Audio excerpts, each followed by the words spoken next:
बिहार के सीमांचल इलाके में चुनाव से पहले सियासत गर्म हो गई है। एआईएमआईएम के नेता असदुद्दीन ओवैसी अब चाहते हैं कि उनकी पार्टी को तेजस्वी यादव के नेतृत्व वाले महागठबंधन में शामिल किया जाए। इसी को लेकर एआईएमआईएम के बिहार प्रमुख अख्तरुल इमान ने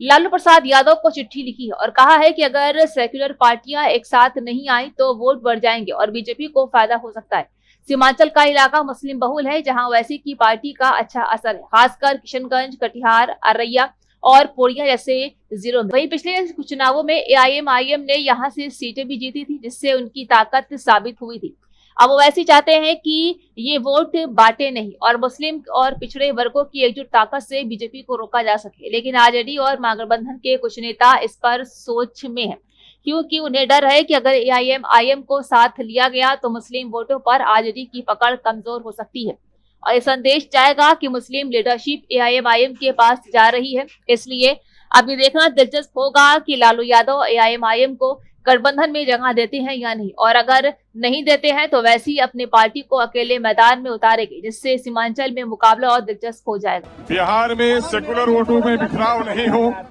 यही वजह है कि हम लोगों ने पिछले दिनों में राजद सहित तमाम घटक दलों को एक पत्र दिया कि बिहार में सेकुलर वोटों के बिखराव को रोकिए और सांप्रदायिक शक्तियों को पराजित कीजिए और गठबंधन की सरकार बनाइए। लेकिन हमारे इस कथन पर जर्रा बराबर भी गंभीरता से पार्टी ने कोई विचार नहीं किया, राजद ने, बल्कि हास्यास्पद तौर पर हमारा मखौल उड़ाया कि आप इलेक्शन ही मत लड़िए, इनके कई नेताओं ने कहा। हालांकि हम लोगों ने अपना पत्र देने के बाद इनके कई निकटतम विधायकों के जरिए से मैसेज दिया कि हम आसमान के तारे नहीं मांग रहे हैं, हम मंत्री पद नहीं मांग रहे हैं, हम आपसे सिर्फ इतना कहना चाहते हैं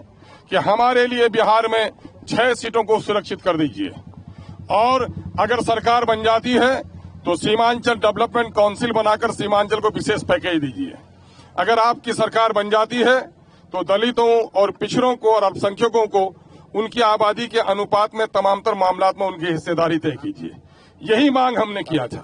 लेकिन पार्टी ने गंभीरतापूर्वक इस पर कोई विचार नहीं किया। कहते हैं कि तेजस्वी जी ने कई बार कहा नहीं, कोई पत्र तो नहीं मिला, हालांकि पूरे देश में इस पर चर्चा हुआ है। तेजस्वी जी को चूंकि अमीरों के कान के पर्दे मोटे होते हैं, गरीबों की आवाज अक्सर नहीं सुन पाते, यही वजह है कि उनके दरवाजे पर आज ढोल बजाकर हम लोग ये कहने के लिए आए हैं, लालू तेजस्वी अपने कानों को खोल, तेरे दरवाजे पे बज रहा है ढोल, गठबंधन के लिए दरवाजा खोल, वरना फिर खुल जाएगा तेरे माई समीकरण का पोल।